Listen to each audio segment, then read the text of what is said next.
సరే. ఇరాను అణు స్థావరాలు ఏవైతే ఉన్నాయో అంటే గతంలోనే మేము అంటే ఏర్పాట్లు చేసుకుంటున్నట్లుగా ఎప్పటినో ప్రకటించడం జరిగింది.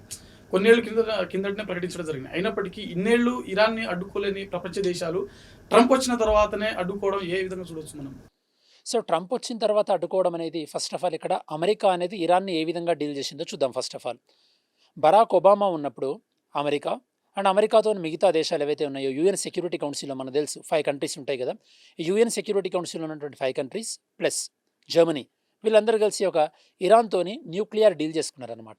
అంటే ఇరాన్ న్యూక్లియర్ మెటీరియల్స్‌ని డెవలప్ చేసుకోవచ్చు. కాకపోతే డెవలప్ చేసుకున్నటువంటి న్యూక్లియర్ టెక్నాలజీని లేదా న్యూక్లియర్ ప్రొడక్ట్‌ని ఇరాన్ అనేది పీస్‌ఫుల్ పర్పస్ కోసం యూజ్ చేసుకోవాలి. అంటే న్యూక్లియర్ ఎనర్జీ కోసం యూజ్ చేసుకోవాలి. అంతే తప్పించేసేసి డిఫెన్స్ పర్పస్ కోసం యూజ్ చేసుకోకూడదని అగ్రీమెంట్. మరి ఎలా తెలుస్తది మనకి? ఇరాన్ అనేది పీస్‌ఫుల్ పర్పస్ కోసం యూజ్ చేస్తుందా? లేదా డిఫెన్స్ పర్పస్ కోసం యూజ్ చేస్తుందా? అనేది అప్పుడు ఇరాన్ ఏం చెప్పిందంటే, మా ఇరాన్‌కొచ్చేసేసి మీరు రెగ్యులర్‌గా ఇన్స్‌పెక్షన్ చేయొచ్చు అని చెప్పింది. ఎవరు ఇన్స్‌పెక్షన్ చేయాలి? IAEA. International atomic energy agency అనేది ఇన్స్‌పెక్షన్ చేయాలి. అది అగ్రీమెంట్.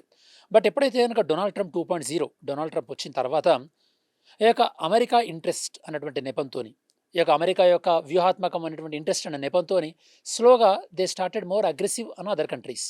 ఇక్కడ మనం చూస్తే గనక సో ఆల్రెడీ యూఎస్ వెనిజులాతోని ఎలా అగ్రెసివ్‌గా బిహేవ్ చేసిందో చూసాం. ఇప్పుడు ఇరాన్‌తోని నెక్స్ట్ ఈరోజు మన పాడ్‌కాస్ట్ కన్నా కొద్దిగా కొన్ని మినిట్స్ ముందే ఇప్పుడు అమెరికా ఏమన్నదంటే నెక్స్ట్ మేము క్యూబా పని చూస్తామని అంటున్నారు.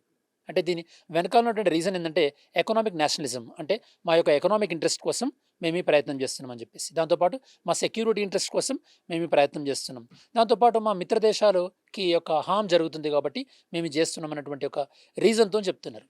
దీనికి మరి అప్పుడెందుకు లేదు ఇప్పుడెందుకు ఉందంటే it's all about the leadership అంతే. లీడర్‌షిప్ దాంతో పాటు ఏ పార్టీ అధికారంలో ఉంది అమెరికాలో ఉన్న దాన్ని బట్టి.